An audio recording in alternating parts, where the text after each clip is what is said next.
అక్కడంతా పెట్టుకున్న దగ్గర ఒక సెక్యూర్డ్ ప్లేస్గా ఉండాల్సిన దగ్గర 5:30 గంట పాటు పోలీసుల సమక్షంలో పోలీసుల ఆధ్వర్యంలో అధికార పార్టీ గుండాలు రెచ్చిపోయి అటాక్ చేసి జరగడం అనేది బహుశా చరిత్రలో ఎక్కడా విని ఉండం. ఇవన్నీ వీడియోలు తీస్తున్నట్టు కూడా తెలుసు. బహుశా వాళ్లే తీసి ప్రచారంలోకి తెచ్చినా కూడా అంటే ఒక మెసేజ్ పంపాలనుకున్నట్టున్నారు. మేము అనుకుంటే ఏదైనా చేయగలమని దానికి తగినట్టు బిహేవ్ చేసినట్టున్నారు. అది జరిగింది. నిన్న మేము మధ్యాహ్నం వెళ్ళి వచ్చేసరికి సాయంత్రం ఇక్కడ మనం ఇప్పుడు కూర్చున్న దగ్గర 5:30 ప్రాంతంలో మేము వచ్చి ఎట్లా దీన్ని లీగల్గా ఇచ్చేయాలి, వీళ్ళ దీన్ని పోలీసులు అడిగితే కేసు బుక్ చేయట్లే, ఉల్టా మన మీదే కేసులు పెడుతున్నారు. పైగా మేము పరామర్శించడానికైతే మాకు ఆటంకాలు పెట్టారు. ఎవరిని మా నాయకుడి ఇంటికి మేము వెళ్తుంటే దానికి అడ్డంకులు క్రియేట్ చేశారు.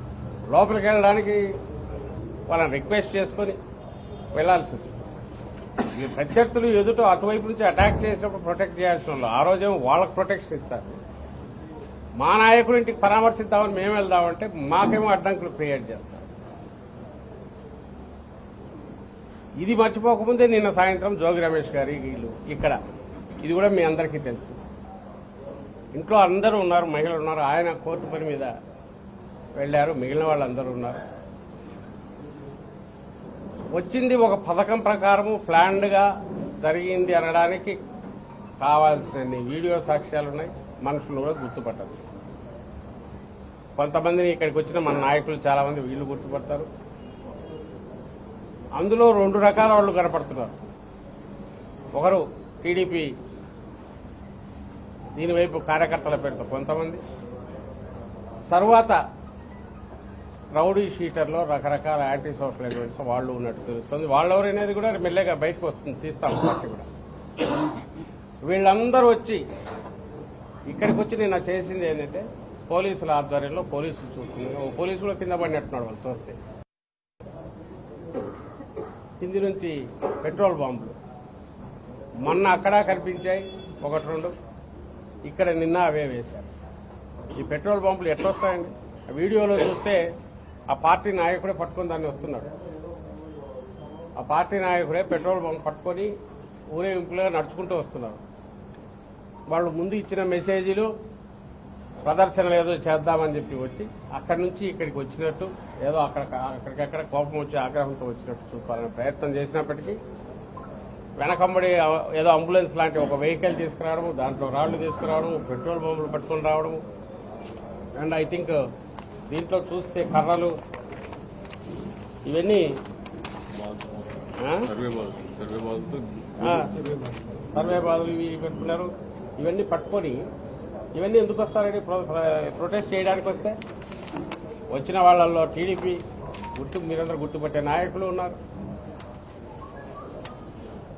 పోలీసులు ఈ పక్కనే ఉన్నారు. ఏదో వాళ్ళు వారిస్తున్నట్టు వీళ్ళేదో చేస్తున్నట్టు వాళ్ళు బుజ్జగింపుగా చెప్తున్నట్టు కనపడి వీళ్ళు చేయాల్సిన పని వీళ్ళు చేశారు. ఏం తీసుకొని వచ్చారంటే ముందే ప్రిపేర్డ్గా వచ్చారు. ఎట్లా వస్తారు నాకు తెలియకడుగుతాను. పోలీసు ఇక్కడే ఉన్నారు, వాళ్ళు వచ్చారు, వాళ్ళు వెనకంబడి వచ్చారు. అంతా అయ్యాక సాగనంపారు. కింది నుంచి వాళ్ళు వేసిన దాంతో జరిగిన డ్యామేజ్ చూస్తే కేవలం ఆ గేటుగానే లేకపోతే నాకు తెలిసి అక్కడ రాంబాబు విషయంలో కూడా గేటే ప్రొటెక్ట్ చేసింది. ఇక్కడ కూడా ఈ హై ఎత్తున్న గేటు లేకపోతే లోపలికి వస్తే ఇల్లంతా కూడా తగలబెట్టేవాళ్ళు లేదా విధ్వంసం సృష్టించేవారు, ప్రాణాలు కూడా హాని జరిగేది. రమేష్ గారి